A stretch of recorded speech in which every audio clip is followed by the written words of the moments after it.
So there's a bit of a mismatch between what people think this path is about and what it's actually about.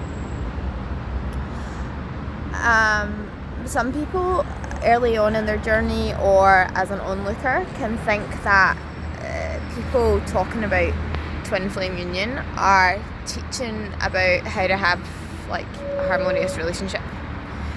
And whilst that is true to an extent, that's what it looks like, and that's what people think that they want, but what they're actually looking for is something else, and it's that something else that's what is actually being taught through this. It's about a reintegration of self and a balancing of your energies within self. Will that create a harmonious relationship with a partner? Absolutely. But that's not the goal. That's more a byproduct of what you're actually doing.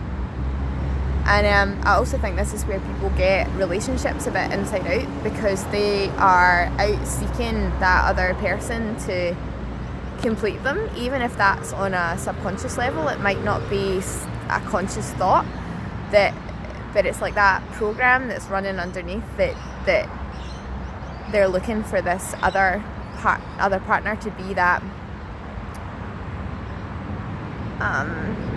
completion to self, and I suppose be a substitute for the lack of something that they have within them. But what we're actually teaching on this path is that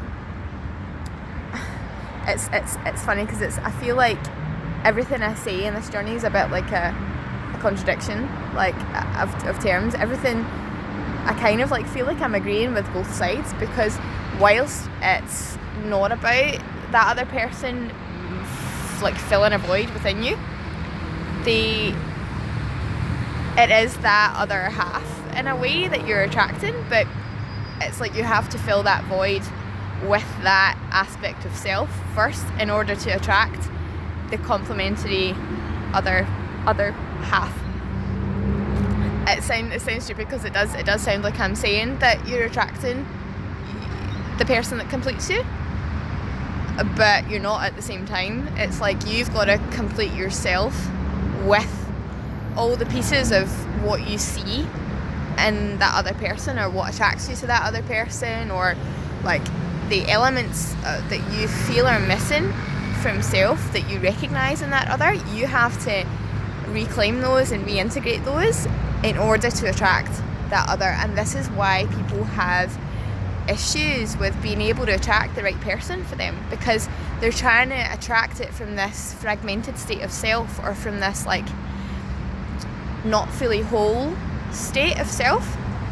They're trying to attract what they're missing, and it's like or what they think they're missing, because you're not actually missing anything really, but you've got to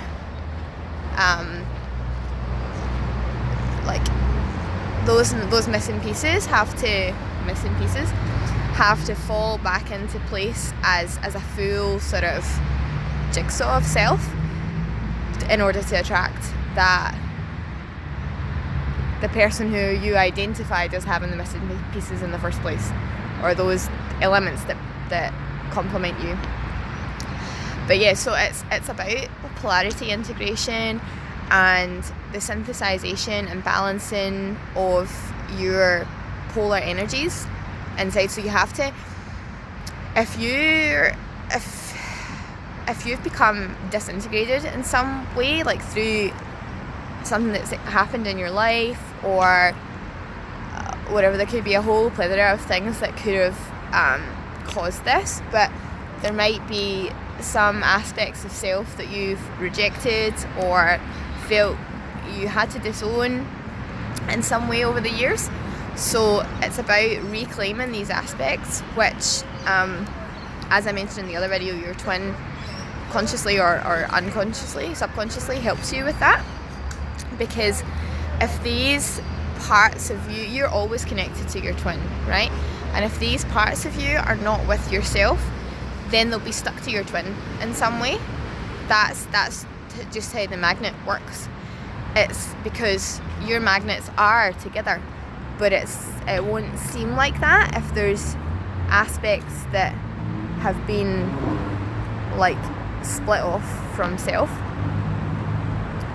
And that happens because your vibration, or that can happen because your vibration is like out of sync with what it should be. So basically you are at a set point on a vibration or a vibrational frequency, and if your frequency drops, there's certain elements of you that can't stay with you, that can't stay integrated on a lower frequency. It's like they're only accessible and they're only able to be in union with the rest of you when your frequency is at a certain level. So basically, as you raise your frequency, that's one way to reintegrate these elements, by raising your vibration. And there's different ways to do that, but partly how you do it is by getting grounded, by becoming fully embodied, by pulling down those like higher self elements into body and reintegrating them. And as a twin flame, you are a high vibrational being, but that state of high vibration is from a state of full embodiment in body. So like basically the more you've gone out of body as a child, or the more your vibration has lowered as a child, or in like when you've been younger, the more these aspects have like become lost from you, and you've become more and more out of body and more dissociated or disconnected from these aspects. But the more that you ground back in, and the more that you sort of reintegrate the aspects that you've rejected, the more that you can hold that together as the one being, the one sort of energetic being. So yeah, and once you've reintegrated these elements, you can then work on balancing them. And that's what I was saying in the previous video. As that balancing process is happening, that's when you're going to experience this like almost like surfing the waves of time, this like kind of imbalanced perception or experience of time, as you kind of get back to like the right time, the like what's the word, like not the false construct of time, the like the true no time, or true state of presence, true like the 0 point, like yeah. I hope that made sense. I know I was talking quite fast, but sometimes things just come through and I just sort of open my mouth, and it's like being a mouthpiece for the divine. It's like I'm just here to like spit it out to get you to receive the message. So yeah, so I'll do another video soon, and I hope you're all having a great day. Alright, bye bye.